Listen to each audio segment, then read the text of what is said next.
네, 오늘 함께 살펴볼 말씀은 출애굽기 3장 1절에서 12절 말씀으로 소명을 받은 자의 믿음이라는 제목으로 함께 살펴보고자 합니다. 네, 어제는 불쑥 봄 기운이 만연했던 하루였던 것 같은데요. 근데 오늘은 또 갑자기 날씨가 또 쌀쌀해졌네요. 그래서 이제 곧 만연할 봄을 위해서 제가 시 한 편을 준비해 왔습니다. 네, 제목은 꽃이고 김춘수 시인의 시입니다. 제가 한번 간드러지게 읽어드리겠습니다. 내가 그의 이름을 불러주기 전에는 그는 다만 하나의 몸짓에 지나지 않았다. 내가 그의 이름을 불러주었을 때 그는 나에게로 와서 꽃이 되었다. 내가 그의 이름을 불러준 것처럼 나의 이 빛깔과 향기에 알맞은 누가 나의 이름을 불러다오. 그에게로 가서 나도 그의 꽃이 되고 싶다. 우리들은 모두 무엇이 되고 싶다. 너는 나에게, 나는 너에게 잊혀지지 않는 하나의 눈짓이 되고 싶다. 네, 네, 네. 아멘까지는 안 하셔도 됩니다. 네, 네, 네.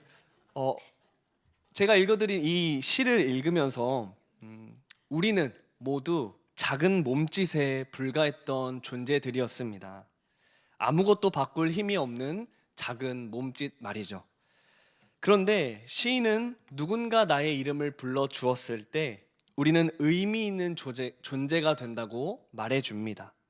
무의미하던 몸짓은 아름다운 꽃이 되어 이제는 의미 있는 눈짓으로 살게 된다는 것이죠. 부름을 받고 특별해진 존재들은 더 이상 무의미한 몸짓이 아니라 이제는 서로를 향하여 의미 있고 잊혀지지 않는 눈짓으로 살아갑니다. 이처럼 이름을 불러준다는 것, 분명 그 존재를 인식하고 우리에게 의미를 부여하는 행위죠. 여기 모인 우리도 아무도 주목하지 않았던 몸짓에 불과했지만 하나님께서는 우리를 주목하셨고 우리의 이름을 불러주셨고 그리고 그렇게 찾아와 주셨습니다. 그리고 하나님께서는 이제 우리를 꽃으로 바라봐 주십니다. 그리고 우리는 예수 그리스도의 향기를 전하는 존재로 살아가게 되는 것이죠. 사랑하는 우리 연희교회 성도님들, 하나님께 우리는 부름을 받은 특별한 존재라는 것을 기억하십시오. 그리고 우리는 서로에게 의미 있는 존재입니다. 오늘 하나님께서 훨씬 오래전에 동일하게 모세를 부르십니다. 그 이름을 부르시며 소명을 주십니다. 오늘 읽었던 본문이 바로 모세의 소명장으로 잘 알려진 말씀이죠. 한때 그 누구보다 화려한 꽃으로 살았던 모세, 이집트의 왕자 모세였습니다. 그런데 지금 그의 형편이 어떠한가? 오늘 본문 1절 말씀을 함께 읽도록 하겠습니다. 모세가 그의 장인 미디안 제사장 이드로의 양떼를 치더니 그떼를 광야 서쪽으로 인도하여 하나님의 산 호렙에 이르매. 아멘. 지금은 장인의 양떼를 치는 양치기로 살아가고 있습니다. 바로 앞장에서 이 모세가 도망친 이유에 대해서 나오죠. 자신과 같은 이 이스라엘 동족이 노역살이를 하다가 이 애굽 사람에게 매 맞는 것을 보고 눈이 횟가닥 돌아서 화가 나서 애굽 사람을 죽이죠. 자, 그런데 그렇게 아무 문제 없이 끝나는 줄 알았으나 그 이튿날 동족끼리 싸우는 장면에서 모세가 말립니다. 왜 동족끼리 싸우느냐? 그럴 때 그 이스라엘인이 이렇게 말하죠. 누가 너를 우리를 다스리는 자와 재판관으로 삼았느냐? 나도 애굽 사람처럼 죽이려 하느냐? 이 반문을 듣고 모세는 이 바로의 낯을 피하여서 미디안으로 도망을 치게 된 것이죠.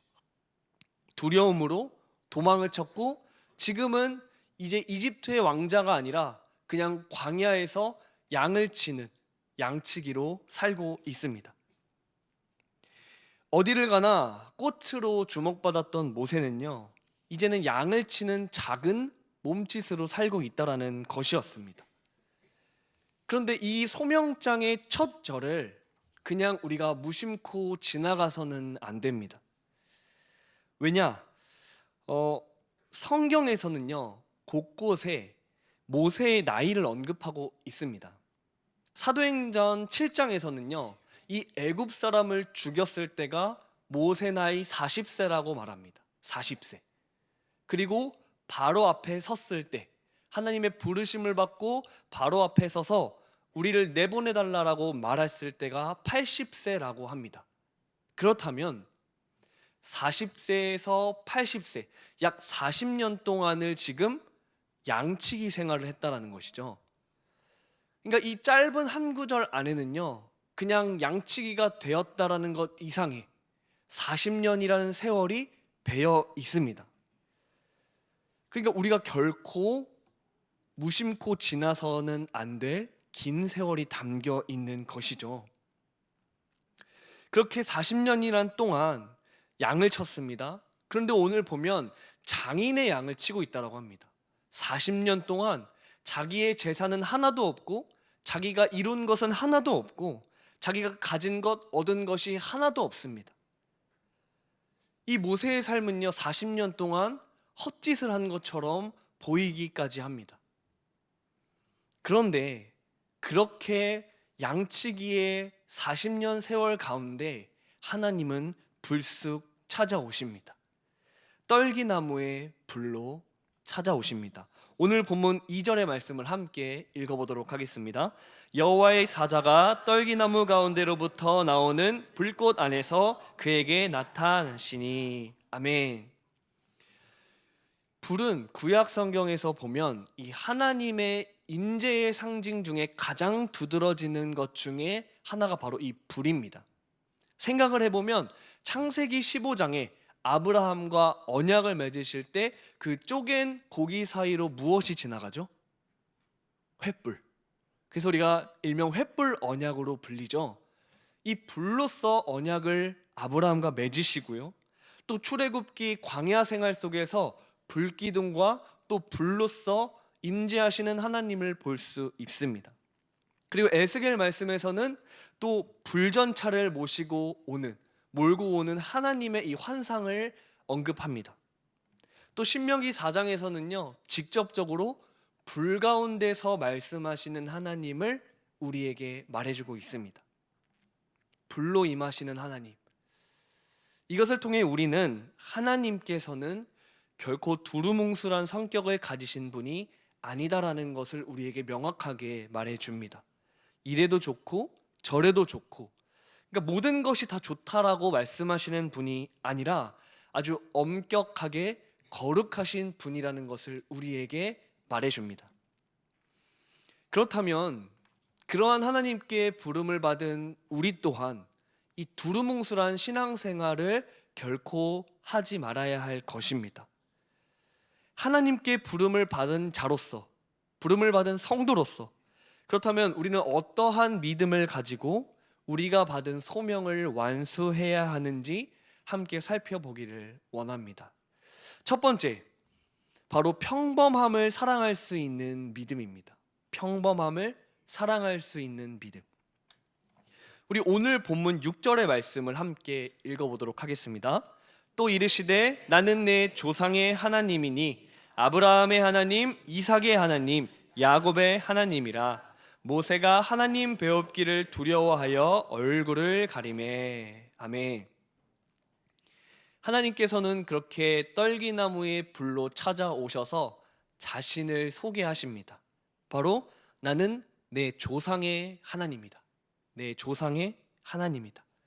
그리고 무려 3번에 걸쳐 반복해서 말씀하시죠.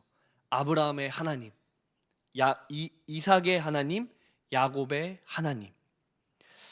하나님께서는 이 조상들에게도 이 평범한 일상 가운데 찾아가셔서 놀라운 은혜를 베푸셨습니다. 그리고 이제 모세에게도 나타나셔서 그 조상에게 동일하게 일하셨던 것처럼 모세를 통해서 동일하게 일하실 것에 대해서 부르시는 장면이죠. 재미있는 것은 이 말씀을 들은 모세의 반응입니다. 지금까지 이 떨기나무에서 자기를 부르는 분이 누구인지 정확히 몰랐거든요. 그런데 이 말씀을 듣고서야, 내 조상의 하나님이다라는 말씀을 듣고서야 자신이 처한 상황을 파악하게 되는 것이죠. 우리 6절 말씀을 한 번 더 좀 읽어볼까요? 또 이르시되 나는 내 조상의 하나님이니 아브라함의 하나님, 이삭의 하나님, 야곱의 하나님이라.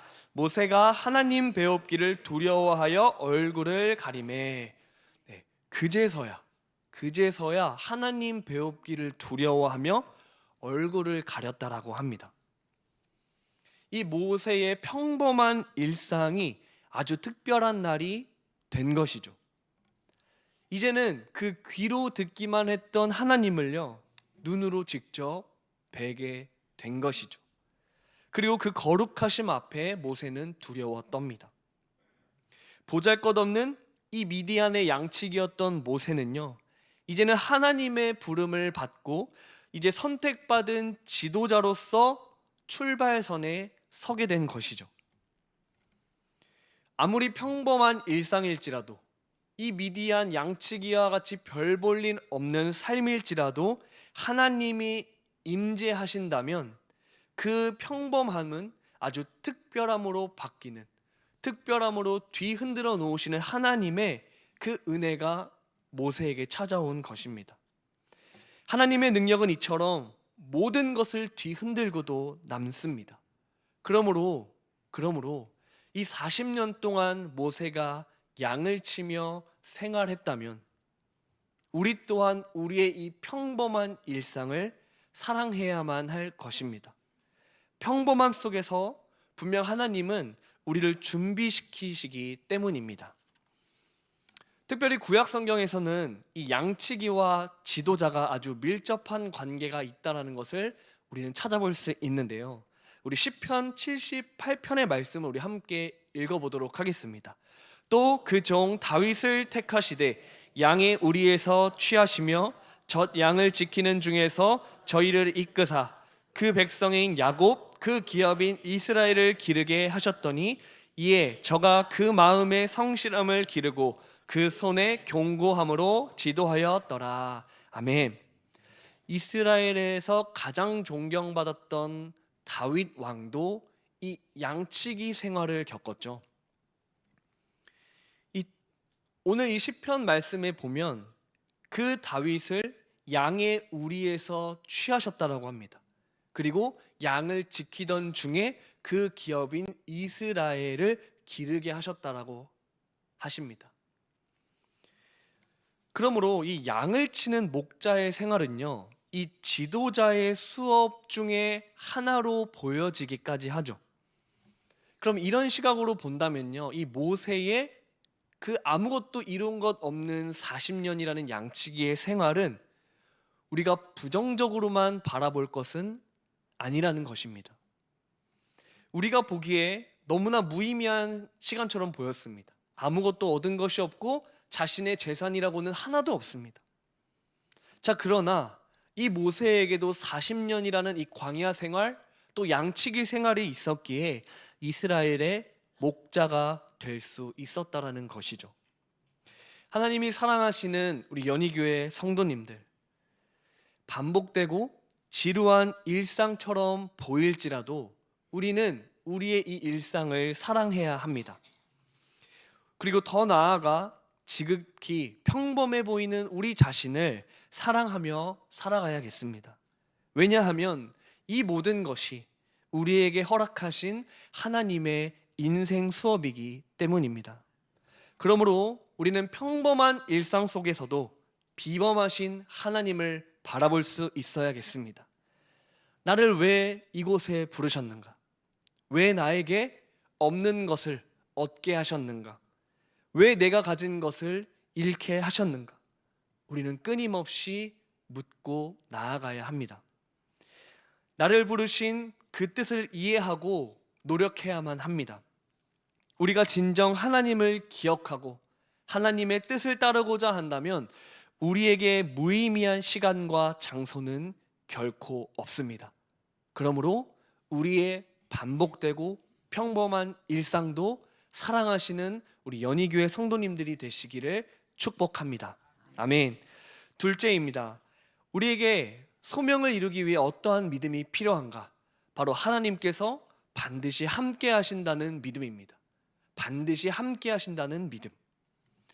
하나님은 언제나 자신의 사역을 이뤄가시는데 바로 사람을 세워 가십니다. 이것이 하나님께서 일하시는 방식이죠.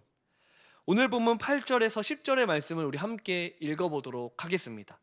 내가 내려가서 그들을 애굽인의 손에서 건져내고 그들을 그 땅에서 인도하여 아름답고 광대한 땅, 젖과 꿀이 흐르는 땅, 곧 가나안 족속, 헷 족속, 아모리 족속, 브리스 족속, 히위 족속, 여부스 족속의 지방에 데려가려 하노라. 이제 가라. 이스라엘 자손의 부르짖음이 내게 달하고 애굽 사람이 그들을 괴롭히는 학대로 내가 보았으니 이제 내가 너를 바로에게 보내어 너에게 내 백성을 이스라엘 자손을 애굽에서 인도하여 내게 하리라. 아멘. 아멘. 하나님께서는 8절에 분명 내가 이스라엘 백성들을 애굽의 손에서 건져내겠다고 하십니다. 그런데 10절에 보면 이제 내가 너를 보내겠다라고 하시죠. 모세를 보내겠다라고 하십니다. 하나님의 사역은 이런 방식입니다. 하나님은 늘 인간 대리자를 세우셔서 하나님의 일을 이루어 가십니다. 그리고 대리자 모세의 소명은 우리가 너무나 익히 잘 알고 있는 것처럼 이스라엘 백성을 애굽에서 탈출시켜서 이 젖과 꿀이 흐르는 땅으로 인도하는 것이었습니다. 그런데 이 소명을 받은 이 모세의 반응이 어떠한가? 오늘 본문 11절 말씀을 함께 읽어볼까요?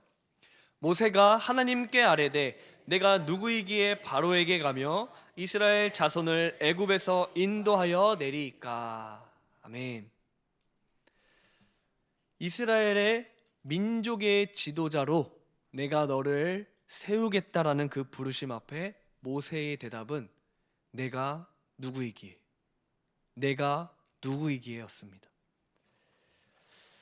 저는 근데 이 본문을 보면서 성도님들에게 지나친 겸손은 교만이다라고 말을 하고 싶지는 않습니다. 왜냐하면 모세는 그 누구보다 애굽에 대해서 잘 알고 있었기 때문입니다.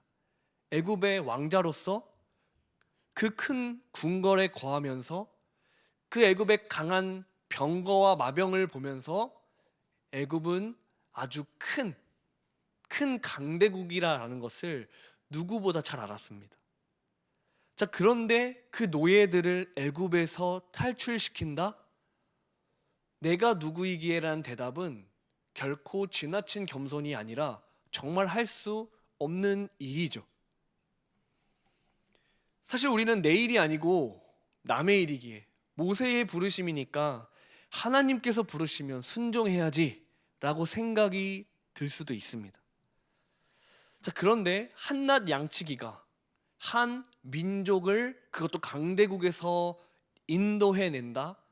그것은 말이 안 되는 것이죠.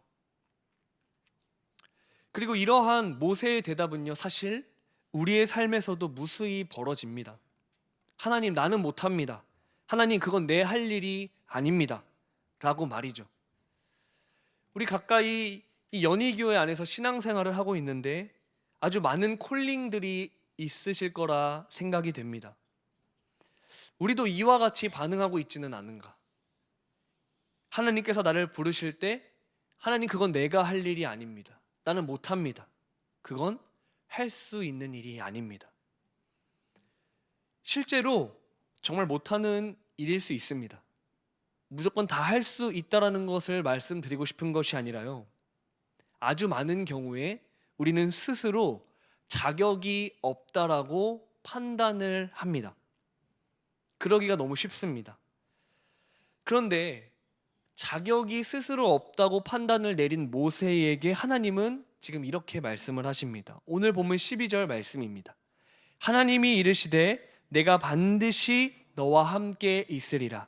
내가 그 백성을 애굽에서 인도하여 낸 후에 너희가 이 산에서 하나님을 섬기리니 이것이 내가 너를 보낸 증거니라. 내가 반드시 너와 함께 있으리라.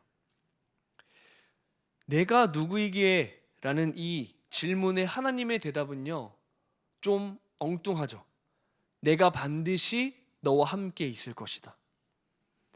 그러니까 하나님의 일에서 중요한 것은요, 모세 너가 아니라 바로 나다라고 말씀하시는 겁니다. 소명을 받은 자의 자격은요, 스스로 판단을 하는 것이 아니라 하나님께서 정하시는 것이죠. 그 부르심과 은사에 후회하심이 없는 하나님께서 이미 그 자격을 정하시고 우리를 부르셨다라는 것입니다. 내가 너를 택하였고 내가 너와 반드시 함께 있을 것이다. 아브라함, 이삭, 야곱과 함께 했던 나 하나님이 바로 너 모세와도 동일하게 함께 할 것이다 라고 확신을 주십니다. 하나님이 사랑하시는 우리 연희교회 성도님들, 이 말씀이 우리를 향한 말씀으로 받아들이시기를 축복합니다. 반드시 내가 너와 함께 할 것입니다. 이것을 믿으십시오. 그리고 우리는 이 말씀이 낯설지 않습니다. 왜입니까? 사실 이 말씀은 예수님께서도 우리와 같은 제자들에게 분명히 말씀하신 바입니다. 우리 마태복음 18장 19절에서 20절 말씀을 우리 함께 읽어볼까요? 그러므로 너희는 가서 모든 민족을 제자로 삼아 아버지와 아들과 성령의 이름으로 세례를 베풀고 내가 너희에게 분부한 모든 것을 가르쳐 지키게 하라. 볼지어다 내가 세상 끝날까지 너희와 항상 함께 있으리라 하시니라. 아멘. 아멘. 여러분의 소명은 무엇입니까?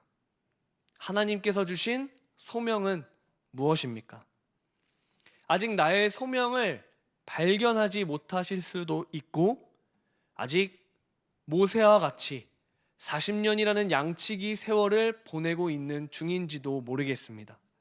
그러나 여기 모인 우리 모두는 하나님의 자녀가 되었고 자녀에게는 사명이 주어졌습니다. 그것은 바로 예수님께서 십자가에서 죽으시고 3일 만에 부활하셔서 승천하실 때 우리에게 명령하셨던 바로 지상대의 명령입니다. 복음 전파의 사명을 우리에게 명령하셨습니다. 전도는 전도 사역팀만 하는 것이 아닙니다. 복음 전파는 목회자, 리더들만 하는 것이 아닙니다. 이 사명은 누구에게도 미룰 수 없는 나에게 주신 사명입니다. 기억하십시오. 하나님이 함께 하셔서 이 사명을 이루어 가십니다. 예수님은 하늘 보좌의 우편에 앉으셔서 우리를 중보하십니다. 그리고 성도들 안에 성령 하나님이 내주하심으로 우리를 도우십니다. 하나님의 나라와 의를 구하도록 우리의 육체의 욕망대로 살아가지 않고 하나님의 뜻에 순종하며 살아갈 수 있도록 이제는 보혜사 성령 하나님께서 우리와 언제나 함께 하시며 우리를 도우십니다. 그렇기에 우리는 복음 전파의 사명을 능히 감당할 수 있는 것이죠. 말씀을 맺겠습니다.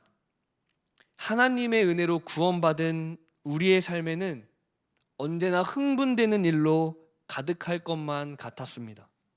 그런데 우리의 삶은요, 너무나 평범해 보입니다. 매일매일 똑같은 하루, 반복되는 일상, 너무나 무의미하게 느껴지죠. 그러나 오늘 이 말씀을 기억하여서 아무리 평범한 일상일지라도, 아무리 평범한 사람일지라도 하나님이 임재하신다면 그 삶은 아주 비범한 삶이 되는 것입니다. 모든 것을 뒤흔들고도 남는 하나님의 능력, 그 능력이 바로 우리에게 이미 임했음을 믿으시기 바랍니다. 그러므로 우리는 평범한 일상을 사랑할 수 있습니다. 평범함은 결코 하나님의 부재가 아닙니다. 그러기에 일상에서 하나님의 임재를 갈망하시는 우리 성도님들 되시기를 축복합니다. 또한 이제 예수님의 제자인 우리에게는 복음 전파의 사명이 주어졌습니다. 오늘 우리에게는 교회를 향하여 부정적으로 바라보는 이 애굽과 같은 강력한 세상 가운데 살아가고 있습니다. 우리도 복음을 전하기가 너무 두렵습니다. 하나님, 내가 누구이기? 하나님, 나는 도저히 못합니다. 그것은 내가 할 수 있는 일이 아닙니다. 요즘 같은 세상에 누가 교회에 오라고 해서 옵니까? 스스로 자격이 없다라고 판단을 내리면서 이 복음 전파의 사명을 나 몰라라 하고 계시지는 않은지요. 그러나 하나님께서 우리에게 말씀하십니다. 내가 반드시 너와 함께 있으리라. 내가 반드시 너와 함께 있으리라. 내가 세상 끝까지 너희와 항상 함께 있으리라. 이 믿음을 가지고 평범한 일상을 사랑하며 내가 받은 사랑을 기억하여서 영혼 구원을 향해 비범한 분과 함께 특별한 하루하루를 살아가시는 연희교회 모든 성도님들 되시기를 주님의 이름으로 축복합니다.